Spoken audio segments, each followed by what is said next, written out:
ప్రకటించాడు. ఆ పట్టణస్థులు ఎంత గొప్పోళ్ళో తెలుసా? జహీరాబాద్ ప్రజలారా, ఆ పట్టణస్థులు ఎంత గొప్పోళ్ళో తెలుసా? యోనా ప్రవక్తను 3 రోజులు ప్రకటించమంటే ఒకే రోజు ప్రకటించాడు. ఆ మొదటి రోజే ఏం జరిగిందో తెలుసా? చెరసాలలో ఉన్న ఖైదీ మొదలుకొని సింహాసనం మీద కూర్చున్న రాజు వరకు సింహాసనం మీద నుండి దిగి బట్టలు చింపుకొని బూడిదలో కూర్చొని నెత్తి మీద బూడిద పోసుకొని, మేము పాపాత్ములమయ్యా, మేము అపరాధులమయ్యా, తెలిసి తెలిసి తప్పు చేసిన మూర్ఖులమయ్యా అని దేవుని సన్నిధిలో రొమ్ము కొట్టుకుంటూ ఆయన సన్నిధిలో వాళ్ళు పశ్చాత్తాపడినట్లుగా లేఖనాల్లో చూస్తూ ఉన్నాం. ఒకసారి చూడండి ఆ మాట. యోనా గ్రంథం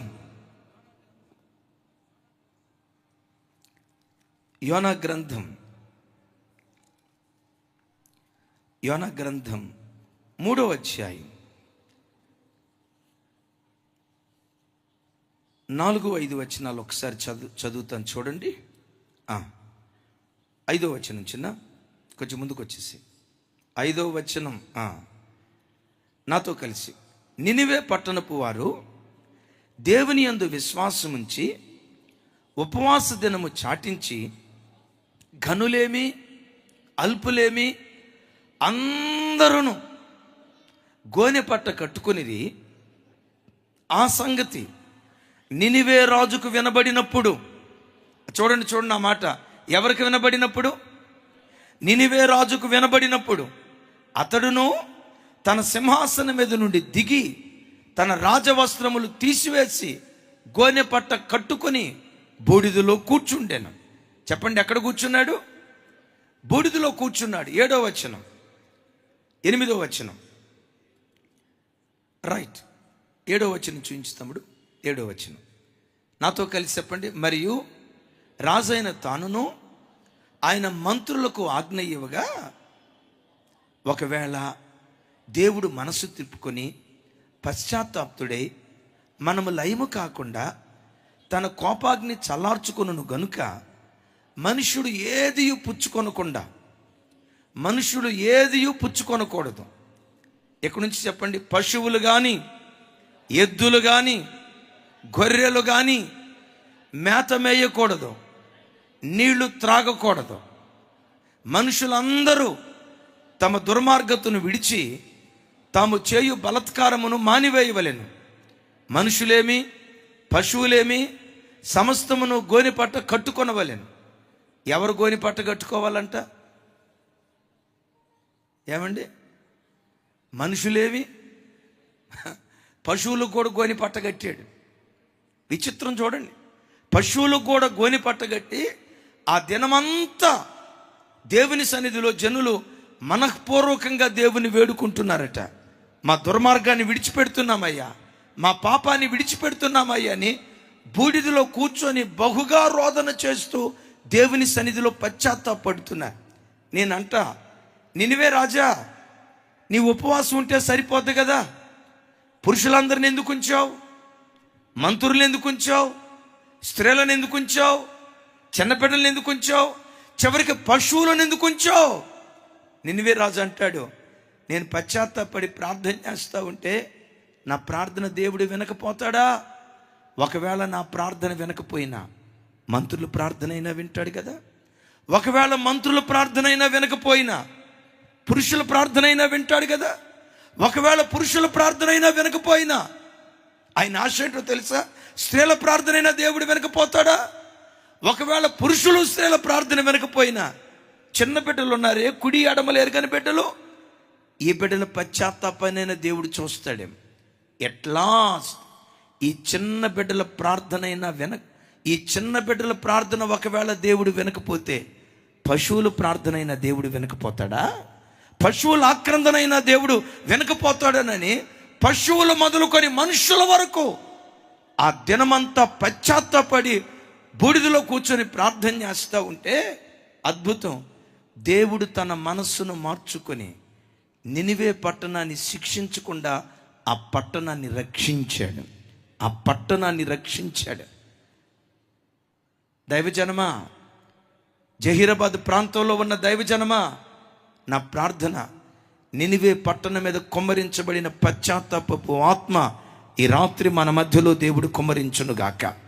నినివే పట్టణం మీద కుమ్మరించిన కన్నీటి ఆత్మ ఈ రాత్రి మన ఒక్కొక్కరి మధ్యలో దేవుడు కుమ్మరించునుగాక. ఆ పశ్చాత్తాపపు ప్రార్థనే మనలో ఉంటే, పాపము విషయమే రొమ్ము కొట్టుకుంటూ ఏడ్చే ఆ పరితాపపు హృదయమే మన జీవితంలో ఉంటే, కీడులో నుంచి దేవుడు మనల్ని తప్పించునుగాక. బూడిదలో నుండి మరలా ప్రతి సృష్టిని దేవుడు సృష్టించునుగాక. దీని గురించే ఇర్మియా గ్రంథకర్త మాట్లాడుతూ భలే చక్కటి మాట అంటారు. చూడండి, ఇర్మియా గ్రంథం 6వ అధ్యాయం 26వ వచనం. 6వ అధ్యాయం 26వ వచనం. కొంచెం నాతో కలిసి చెప్పండి ఈ మాట. నా జనమా, కొంచెం పెద్దగా, నా జనమా, స్వరమెత్తి, నా జనమా, పాడు చేయువాడు హఠాత్తుగా మీ మీదకు వచ్చుచున్నాడు. గోనె పట్ట కట్టుకొని బూడిద చల్లుకొనుడి. ఏక కుమారుని గూర్చి దుఃఖించున్నట్లు దుఃఖము సలుపుడి, ఘోరమైన దుఃఖము సలుపుము. ఏ దుఃఖం అట చెప్పాలి, ఏ దుఃఖం అట? దేవుడు అంటాడు, నా జనమా, మీరు చేసిన దోషాన్ని బట్టి, నా జనమా, మీరు నడిచిన దుర్మార్గపు నడతను బట్టి నాశనం చేసేవాడు మీ మీదకి రాబోతున్నాడు. నాశనం చేసేవాడు మీ మీదకి రాకుండా ఉండునట్లుగా, నా జనమా, గోనె పట్ట కట్టుకొని బూడిదలో కూర్చొని ఏక కుమారుని కోల్పోయిన తండ్రి దుఃఖాన్ని సలిపినట్లుగా మీ పాపం విషయమై దుఃఖాన్ని సల్పండి. ఎలా దుఃఖాన్ని సల్పాలి? అక్కడ అంటాడు, ఘోరమైన దుఃఖము సలుపుడి. ఏ దుఃఖం అండి? కొంచెం గట్టిగా, ఏ దుఃఖం అండి? ఘోరమైన దుఃఖాన్ని సల్పండి. ఏక కుమారుని కోల్పోయిన తండ్రి ఏడుస్తాడే, ఒక్కగానొక కొడుకు చనిపోతే తల్లి ప్రలాపిస్తాదే, అలా నా సన్నిధిలో ఘోరమైన దుఃఖాన్ని మీరు సల్పితే కీడులో నుంచి మిమ్మల్ని తప్పిస్తా. బూడిదలో నుండి ప్రతి సృష్టిని సృష్టిస్తా. కీడు మీ మీదకు రాకుండా, నష్టం మీ మీదకు రాకుండా, నిరీక్షణకు ఆధారం కలుగునట్లుగా, మీ జీవితాల్లో నేను కార్యం చేయనట్లుగా పశ్చాత్తాపం అనే బూడిదలో మీ మూతిని పెట్టుకోండి అంటాడు. దైవజనమా, బూడిద పశ్చాత్తాపానికి గుర్తు. అయిలరా, నాతో సహా, నాలో ఏ తప్పు లేదు, ఎవడు చెప్పజాలడు. నీ బుద్ధిహీనత ఏంటో నీకు తెలుసు, నీ అవిధేయత ఏంటో నీకు తెలుసు, నీ లోపం ఏంటో నీకు తెలుసు, నీ బలహీనత ఏంటో నీకు తెలుసు. ఈ వాక్యం వింటుండగా దేవుని సన్నిధిలో, నాలో ఈ బలహీనత ఉందయ్యా, విడిచిపెడతానయ్యా, నీ కొరకు నేను బ్రతుకుతానయ్యా అని ఈ రాత్రి దైవ సన్నిధిలో నువ్వు పశ్చాత్తాపడగలిగితే, బూడిదలో నుండి, శూన్యములో నుండి మరలా సమృద్ధిని దేవుడు పుట్టించునుగాక. మోడు బారిపోయిన నీ బ్రతుకును మరలా నా దేవుడు చిగురింపచేయునుగాక. అలాంటి కార్యం దేవుడు చేయాలంటే చెప్పండి, ఎక్కడ మూతి పెట్టాలంటాడు? చెప్పాలి, ఎక్కడ మూతి పెట్టాలంటాడు? అలాగని బూడిద రాసుకోమని కాదు సుమి, ఒళ్ళంతా బూడిద పూసుకోమని కాదు. పశ్చాత్తాపం అనే బూడిద ప్రతి క్రైస్తవుడు ధరించిన వాడిగా బ్రతకాలి. రెండవది, బూడిద దేని గుర్తో తెలుసా? ఉపవసించి ప్రార్థించే ప్రార్థనా జీవితానికి గుర్తు. ఒకసారి చూడండి, ఎస్తేర్ గ్రంథం 4వ అధ్యాయం మొదటి 3 వచనాలు. మొదటి 3 వచనాలు చూడండి ఒకసారి. నేను చదువుతూ ఉండగా నాతో కలిసి చెప్పడానికి ప్రయత్నం చేయండి. జరిగినదంతయు తెలియగానే మొర్దెకై తన బట్టలు చింపుకొని, గోనె పట్ట వేసుకొని, బూడిద పోసుకొని పట్టణము మధ్యకు బయలు వెళ్ళి మహాశోకముతో రోదన చేసి రాజగుమ్మము ఎదుటకు వచ్చాను. గోనె పట్ట కట్టుకుని వాడు రాజగుమ్మమును ప్రవేశించకూడదన్న ఆజ్ఞ కలదు. 3వ వచనం, ఇక్కడి నుంచి పెద్దగా చెప్పండి. రాజు యొక్క ఆజ్ఞయు శాసనమును ఏ సంస్థానము నుండి వచ్చనో అక్కడున్న యూదులు ఉపవాసముండి మహాదుఃఖములోను ఏడ్పులోను రోదనలోను మునిగిన వారైరి, అనేకులు గోనెను బూడిదను వేసుకుని పడి ఉండిరి. దైవజనమ, బైబిల్ చరిత్రలో ఇది అద్భుతమైనటువంటి ఘటన. మొర్దెకై గేట్ వాచ్మెన్గా ఉన్న దినాల్లో హామాను అనే వ్యక్తి రాజుతో మాట్లాడి 127 సంస్థానాలలో ఉన్న యూదులందరూ సంహరించబడాలి అన్న శాసనాన్ని జారీ చేశాడు. ఎందుకు జారీ చేశాడు అని ఆలోచిస్తే, మొర్దెకై గేట్ వాచ్మెన్గా ఉండేవాడు. ఈ ప్రధానమంత్రి అటుగుండా వెళ్తూ వస్తూ ఉంటే ఆ గేట్ వాచ్మెన్గా ఉన్న వాళ్ళందరూ ఆ ప్రధానికి సాగిలిపడి నమస్కారం చేసేవాళ్ళు. ఎక్కడ లేని రాజభక్తిని, ఎక్కడ లేని వినయ విధేయతలు చూపిస్తా వంగి వంగి దండాలు పెడుతూ ఉండేవాళ్ళు. ఎందుకో చెప్పమంటారా? అలా వంగి వంగి దండాలు పెడితే ఆ ప్రధానమంత్రి ఓ బంగారు గొలుసు విసిరేస్తాడు, ఓ వంగరం విసిరేస్తాడు, మన దశ దిశ తిరిగిపోద్ది అని ప్రధాని మనసును గెలుచుకోవటానికి వంగి వంగి వాళ్ళు దండాలు పెట్టేవాళ్ళు. మొర్దెకై ఉన్నాడు కదా, యూదుడు. దేవునికి తప్ప యూదులు మరి ఎవ్వరికి సాగిలపడి వాళ్ళు నమస్కారం చేయరు. దేవుని ఎదుట తప్ప మరి ఎవ్వరి ఎదుట వాళ్ళు సాగిలపడరు. చుట్టూతో ఉన్న వాళ్ళు అన్నారు, రే మొర్దెకై, మేము సాగిలపడుతున్నాం కదా, నువ్వు కూడా సాగిలపడి నమస్కారం చేయి అంటే మొర్దెకై ఏమన్నాడు తెలుసా? నేను యూదుడను గనుక ఆ పని చెయ్యజాలను అన్నాడు. ఒకసారి ఈ మాట చెప్పండి. నేను, స్వరం ఎత్తాలి, నేను యూదుడను గనుక ఆ పని చేయజాలను. ఎందుకు ఆ పని చేయడట? ఎందుకు ఆ పని చేయడట? నేను యూదుడను గనుక. క్రైస్తవ జనమా, లోకంలో కొంతమంది మిమ్మల్ని ఆదివారం పెళ్ళిళ్ళకి రమ్మని పిలుస్తారు, ఆదివారం ఫంక్షన్స్కి రమ్మని పిలుస్తారు, ఆదివారం పార్టీలకు రమ్మని పిలుస్తారు. ఉదయం మీరు అనాల్సిన మాట ఏంటో తెలుసా? మేం క్రైస్తవులం గనుక ఆదివారం దేవుని మందిరాన్ని విడిచిపెట్టి మేము ఎక్కడికి రాము. మేము వెళ్తాం కదా ఆదివారం, మేము స్నేహితుల దగ్గరికి వెళ్తాంగా, మేము బంధువుల దగ్గరికి వెళ్తాంగా అని ఒకవేళ ఎవరైనా అంటే మీరు అనాల్సిన మాట ఏంటో తెలుసా? మేం క్రైస్తవులం గనుక ఆదివారం దేవుని మందిరాన్ని విడిచిపెట్టి మేము ఎక్కడికి వెళ్ళాం. చప్పలు కొడుతూ దేవునికి స్తోత్రాలు చెప్దాము. మీరు కాలేజీకి వెళ్ళిన చోట ఎవరో ఒక అబ్బాయి వచ్చి అంటాడు, మీరంటే నాకు ఇష్టం అండి, ఇదిగో గుండెల మీద పెట్టుకుంటానండి, నేను మిమ్మల్ని ప్రేమిస్తానండి, కాస్త మీ ఫోన్ నంబర్ ఇస్తారా అని అడిగారు అనుకోండి. మీరు అనాల్సిన మాట ఏంటో తెలుసా? మేము క్రైస్తవులం, ఈ చాటింగ్ గీటింగ్ మాకు పడదు, ఈ బాయ్ ఫ్రెండ్ గర్ల్ ఫ్రెండ్ మాకు పడదు, మేం క్రైస్తవులం గనుక ఇలాంటి నీతిమాలిన కార్యక్రమం మేము చెయ్యం అని మొర్దెకై మాట్లాడినట్లుగా ప్రతి యవన బిడ్డ మాట్లాడు. నువ్వు కాలేజీకి వెళ్ళినప్పుడు స్నేహితులు అడుగుతారు, ఒరే సినిమాకి వెళ్దాం రారా, హైదరాబాద్లో జహీరాబాద్లో సినిమాకి వెళ్తే అందరికీ తెలిసిపోతుంది కాబట్టి ఎక్కడికి వెళ్దాం? సంగారెడ్డి. మరి సంగారెడ్డిలో సినిమాలు ఉందో లేదో నాకు తెలియదు. అన్న ఉందా సంగారెడ్డిలో?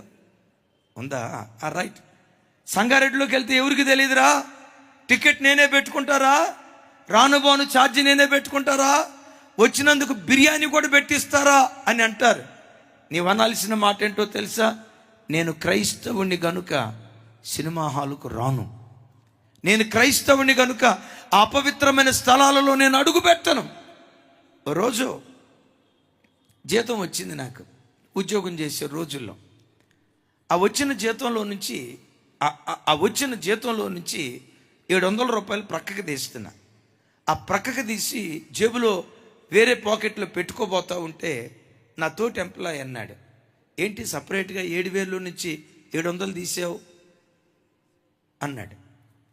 నేను మౌనం అయిపోయా. ఎందుకు తీసావు అన్నాడు.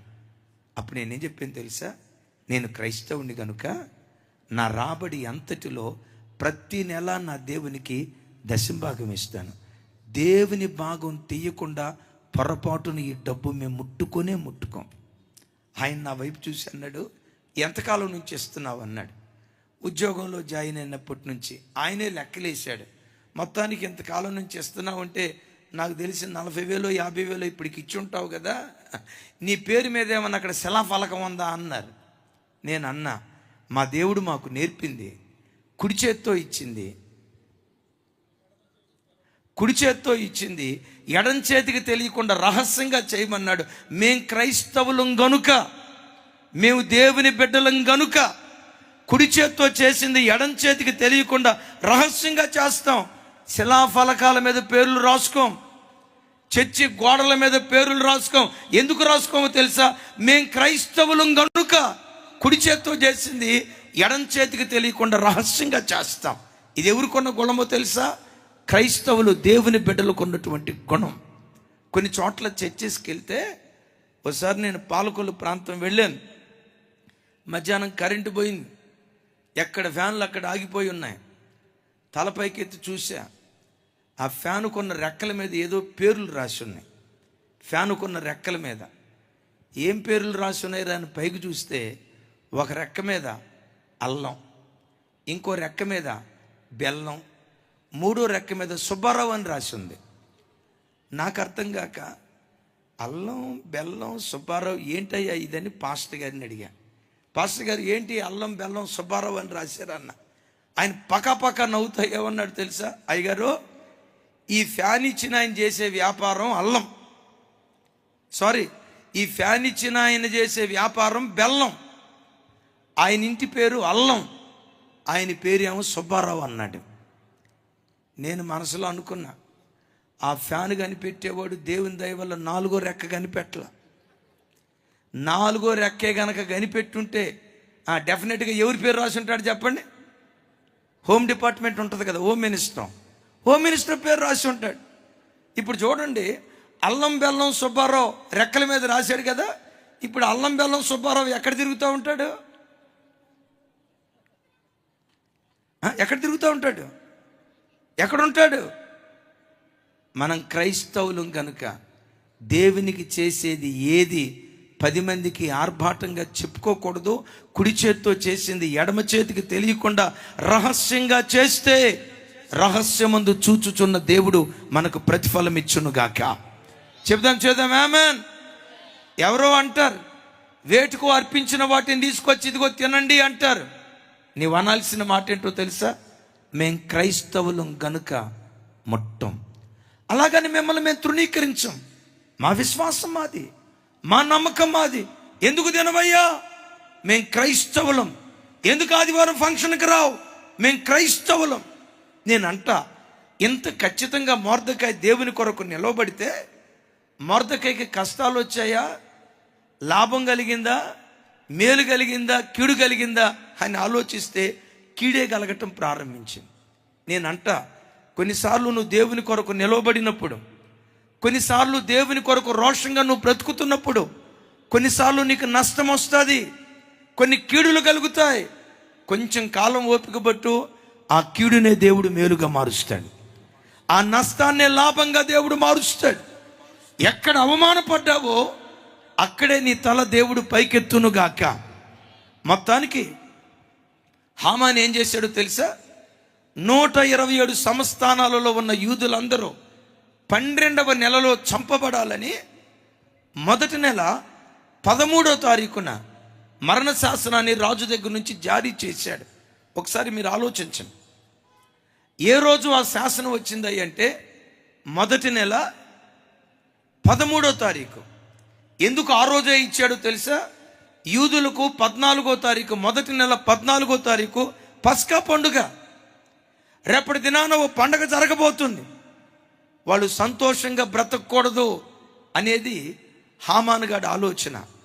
క్రైస్తవ జనమా, శత్రువైన సాతాను ఆలోచన కూడా ఏంటో తెలుసా? క్రైస్తవ కుటుంబాలు ఏడుస్తూ ఉండాలి, క్రైస్తవ కుటుంబాలు దుఃఖపడుతూ ఉండాలి, క్రైస్తవ కుటుంబాల్లో నాశనం కలుగు చేయాలి. ఇది సైతాను గాడి ఆలోచన. అందుకనే మొదటి నెల 13వ తారీఖున మరణ శాసనాన్ని జారీ చేశాడు. బైబిల్లో రాయబడిన అద్భుతమైన మాట ఏంటో తెలుసా? మొర్దెకాయ్ ఈ సంగతి విని షోషాను మైదానానికి వెళ్ళి గోనె పట్ట కట్టుకొని నెత్తి మీద బూడిద పోసుకొని తాను షోషాను ప్రాంతంలో ఉన్న యూదులంతా ఆ దినమంతా మహారోదనతో ఉపవాసం ఉండి ప్రార్థన చేయటం ప్రారంభించారు. ఇక్కడ ఒక ఆలోచన మిమ్మల్ని అడుగుతా.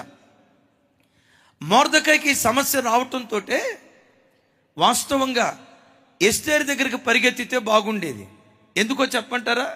ఎస్తేరు మొర్దెకైకి కూతురు. ఎస్తేరు ఎవరు? 127 సంస్థానాలకు రాణి. తన కుమార్తె రాణి అయినా ఆ రాణి దగ్గరికి వెళ్ళి తన సమస్య చెప్పుకోకుండా ఆ కుమార్తెను రాణిగా చేసిన దేవుని దగ్గరికి పరిగెత్తుకుంటూ వెళ్ళాడు. బిడ్డలారా, మొర్దెకై విశ్వాసం చూడు. నీ జీవితంలో కూడా నా జీవితంలో కూడా జనబలం మనకు ఉండొచ్చు, ధనబలం మనకు ఉండొచ్చు, కులబలం మనకు ఉండొచ్చు, ఖండబలం మనకు ఉండొచ్చు, అండబలం మనకు ఉండొచ్చు. ఎన్ని బలాలున్నా దైవ బలం మీదే మనం ఆధారపడుదుం గాక, దేవుని మీదే మనం ఆధారపడుదుం గాక. రాజులు ఉండొచ్చు, లేకపోవచ్చు, మంత్రులు ఉండొచ్చు, లేకపోవచ్చు, రాజకీయ పలుకుబడి ఉండొచ్చు, లేకపోవచ్చు, ఎవరున్నా లేకపోయినా ప్రతి క్షణం మొర్దెకైలాగా దేవుని మీద మనం ఆధారపడే వారిగా ఉందుము గాక. తర్వాత మొర్దెకై అలా గోనెపట్ట కట్టుకున్నాడన్న సంగతి ఎస్తేరుకు తెలిసింది.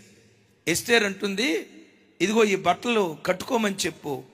మొర్దెకై అంటాడు, ఎస్తేరు, ఇశ్రాయేలీయులకి ఆపద రాబోతుందని ముందుగానే దేవుడు నిన్ను సిద్ధపరిచి రాణుగా చేశాడు.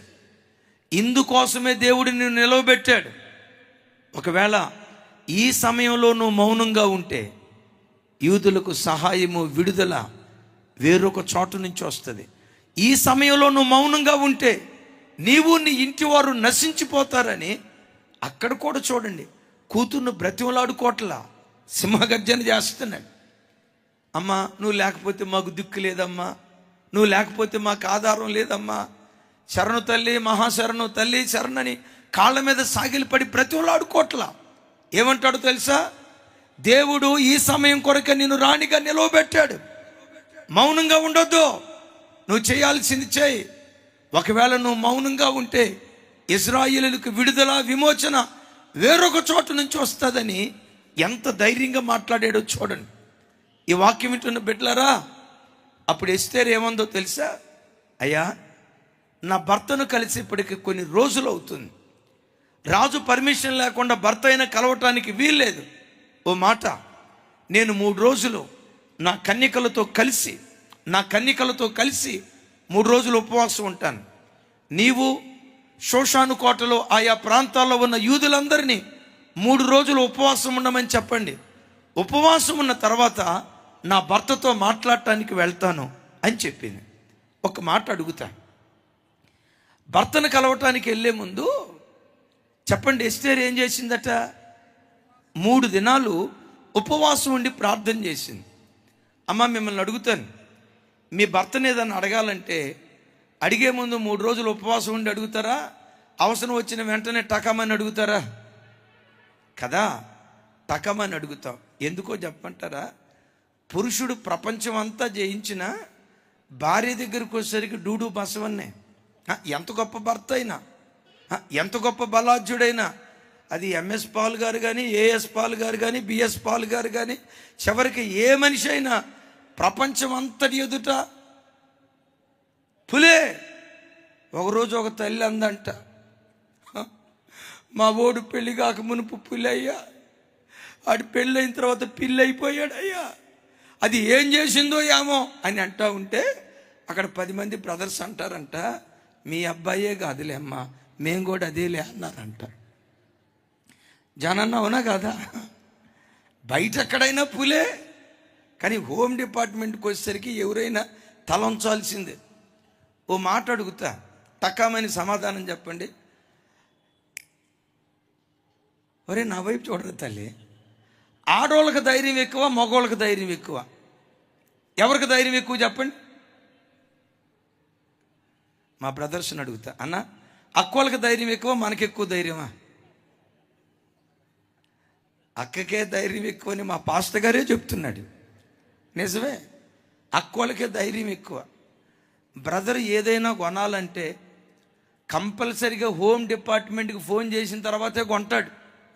ఫోన్ చేసి డెఫినెట్గా అడుగుతాడు, కాంతం ఫ్రిడ్జ్ కొందాం అనుకుంటున్నాను, కొనమంటావా? కొనమంటే కొంటాడు, వద్దంటే ఆగిపోతాడు.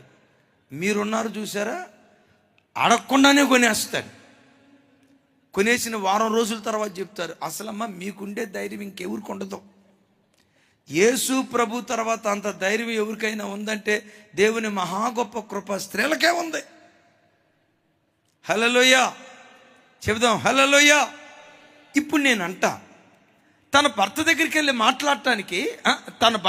వెళ్ళి మాట్లాడటానికి స్వతంత్రం లేదా? 3 రోజులు ఉపవాసం ఉండాలా? ఎందుకు ఉండాలో తెలుసా? రాజు హృదయం యెహోవా చేతిలో నీటి కాలువని దేవుని వాక్యంలో రాయబడింది. తన చిత్తవృత్తి చొప్పున హృదయాన్ని ఆయన త్రిప్పుతాడని లేఖనాల్లో రాయబడింది. హృదయాన్ని మెత్తనపరచడం దేవుని చేతిలో ఉంది, కఠినపరచడం దేవుని చేతిలో ఉంది. తన భర్త రాజైన రాజు మీద ఎస్తేరు ఆధారపడకుండా రారాజైన దేవుని మీద ఆధారపడింది. చెబుదాం ఆమేన్. ఆ దినమంతా ఉపవాసం ఉండి ప్రార్థన చేసింది. అద్భుతం తెలుసా? ఏ రాజు మరణ శాసనాన్ని జారీ చేశాడో అదే రాజు మరణ శాసనాన్ని రద్దు చేసి జీవశాసనాన్ని ఆ దేశంలో ప్రవేశపెట్టాడు. ఎస్తేరు మొర్దెకై 127 సంస్థానాలకు ఎస్తేరు రాణి, 127 సంస్థానాలకు మొర్దెకై ప్రధానిగా ఊరేగించబడ్డాడు. ఆ బూడిదలో నుంచి వాళ్ళని లేవనెత్తింది ఏదో తెలుసా? ఉపవాస ప్రార్థన.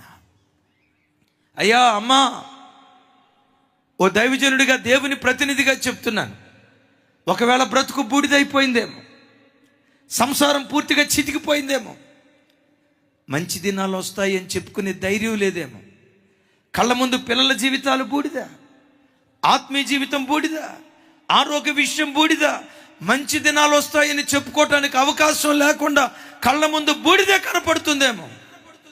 పర్వాలేదు, నిరీక్షణతో వారానికి 1 రోజు ఉపవాసం ఉండు. అవకాశం ఉంటే వారానికి 2 రోజులు ఉపవాసం ఉండు. అవకాశం ఉంటే వారానికి ఒకసారి దేవుని సన్నిధిలో కడుపు చంపుకొని ఉపవసించి ప్రార్థన చేయి. ఆ ఉపవాస ప్రార్థన ద్వారా నీ కుటుంబంలో దేవుడు ఉజ్జీవాన్ని పుట్టించడం ప్రారంభిస్తాడు. నీ ఉపవాస ప్రార్థనను దేవుడు చూసి, ఉపవసించి నువ్వు కార్చే కన్నీటి చుక్కలను దేవుడు చూసి, ఆ ఉపవాసంలో నుండే ఒక గొప్ప ఉజ్జీవాన్ని దేవుడు పుట్టించునుగాక. అద్భుతం. దైవజనులు డేవిడ్ గారు నా దగ్గరకు వచ్చి అడిగినప్పుడు నేను చెప్పాను, అయ్యా ఈ కొద్ది రోజుల్లో మీరు చేయగలరా? జహీరాబాద్ ప్రాంతంలో ఇంత పెద్ద మీటింగ్ ఈ కొద్ది రోజుల్లో మీరు చేయగలరా అన్నాను.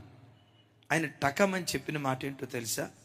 తప్పకుండా చేస్తామయ్య గారు, మా సంఘ బిడ్డలు ఉపవసించి ప్రార్థించే ప్రార్థనా పరులైన బిడ్డలయ్యా, ఆ బిడ్డలు ప్రార్థన చేస్తారు, తప్పకుండా దేవుడు కార్యం చేస్తారు.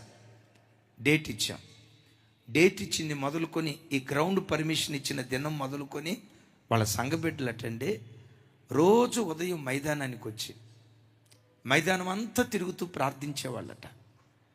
సంఘంలో ప్రతిరోజు ఎవరో ఒక 2, 3 ప్రభా 3, 4, 5 తారీఖుల్లో జరగబోతున్న మీటింగ్స్ మంచి వాతావరణం, ప్రజలు విస్తారంగా రావాలి, బలమైన వర్తమానాలు అందించబడాలని దరిదాపుగా 1 నెల రోజుల నుంచి సంఘంలో ఎవరో ఒకళ్ళు ఉపవసించి ప్రార్థన చేశారట.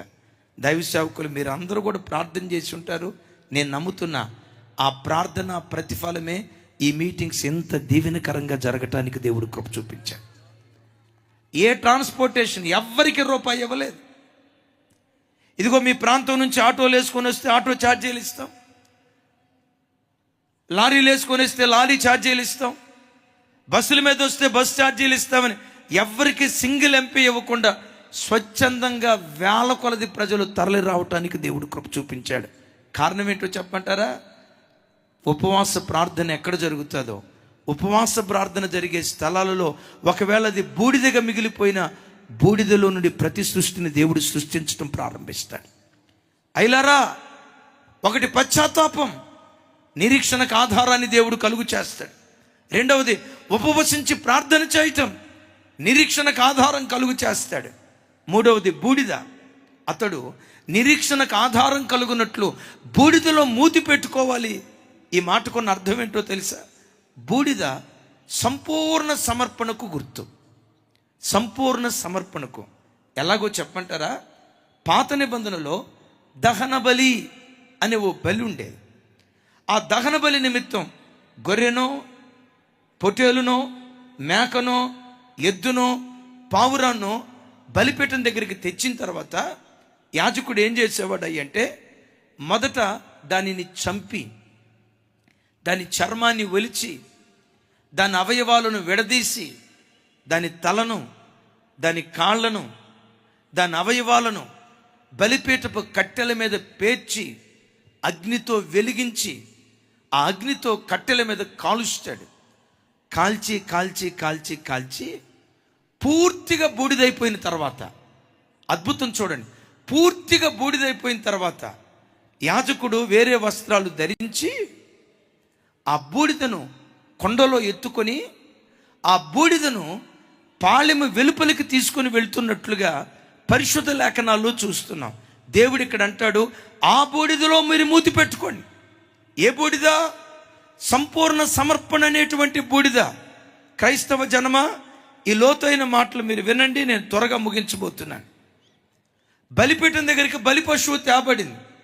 ఆ బలిపీఠం ఎవరై అంటే 2000 సంవత్సరాల క్రితం మనందరి పాపము నిమిత్తం బలి అయిపోయిన యేసు క్రీస్తు వారే ఆ బలిపీఠం. క్రొత్త నిబంధన సంఘంలో ఉన్న ప్రతి క్రైస్తవుడు బలిపీఠమై ఉన్న యేసు క్రీస్తు దగ్గరికి తేబడిన బలి పశువులు. ఈరోజు వాక్యం వింటున్న మన ఒక్కొక్కరం బలిపీఠంగా పిలువబడుతున్న యేసు క్రీస్తు దగ్గరికి తేబడిన బలి పశువు బలిపీఠం దగ్గర వధించబడాలి, వధించబడాలి, చంపబడాలి. అది బ్రతికొండకుండా అది పూర్తిగా చంపబడినదై బలిపీఠం ఎక్కాలి. అంటే చంపబడాలి అంటే ఏం చంపబడాలి?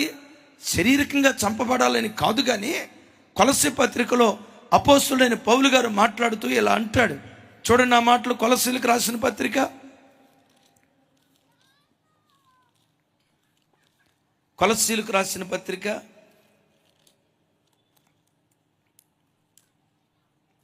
3వ అధ్యాయం 5వ వచనం నుంచి 8వ వచనం వరకు నేను చదువుతాను.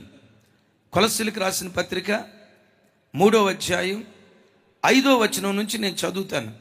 కొంచెం నాతో కలిసి చెప్పడానికి ప్రయత్నం చేయండి. కావున భూమి మీద ఉన్న మీ అవయవములను అనగా జారత్వమును, అపవిత్రతను, కామాతురతను, దురాశలను, విగ్రహారాధనైన ధనాపేక్షను చంపివేయుడి. చెప్పండి, ఏం చేయాలి?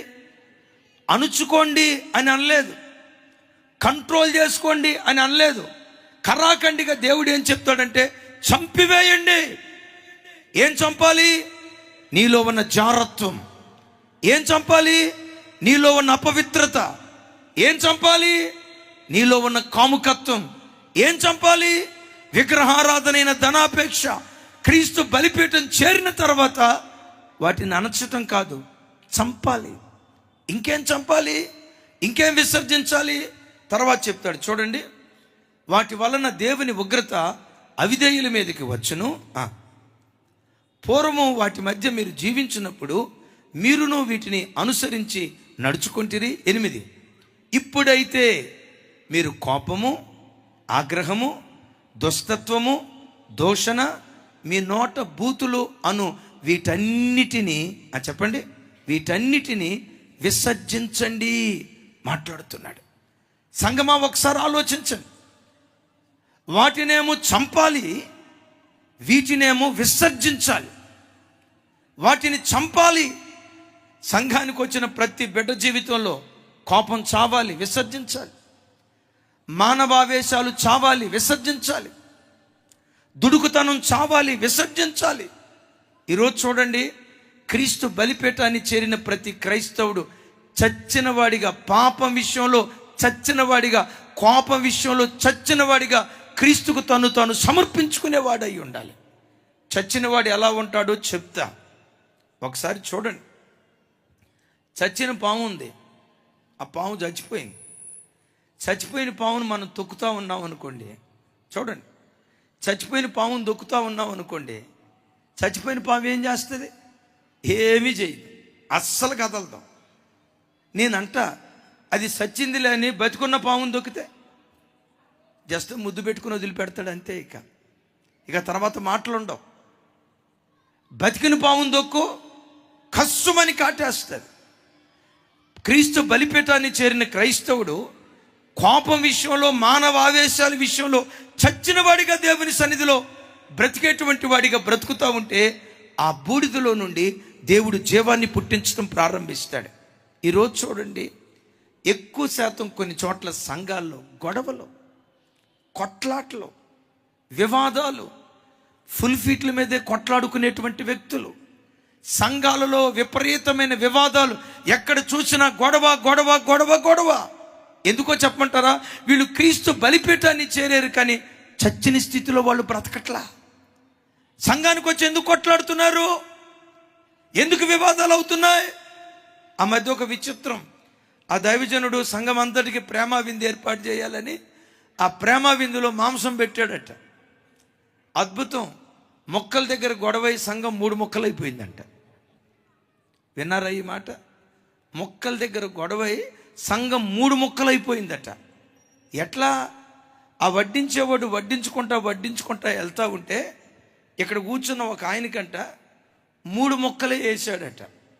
ఎదుటోడికి 9 ముక్కలు వేసాడట, ఇటు పక్కోడికి 7 ముక్కలు వేసాడట, ఇటు పక్కోడికి 12 ముక్కలు వేసాడట, ఈయనకు మాత్రం 3 ముక్కలే వేసాడట. అంటే మనోడు కూర్చొని ముక్కలు లెక్క పెట్టుకుంటున్నాడు, ఆడికెన్ని ముక్కలు, ఈడికెన్ని ముక్కలు, ఈడికెన్ని ముక్కలు. ఆ ముక్కల దగ్గర సంఘంలో గొడవ అయ్యండి, సంఘం 3 ముక్కలైపోయింది. ఎందుకు గొడవ అయిపోయిందో చెప్పమంటారా?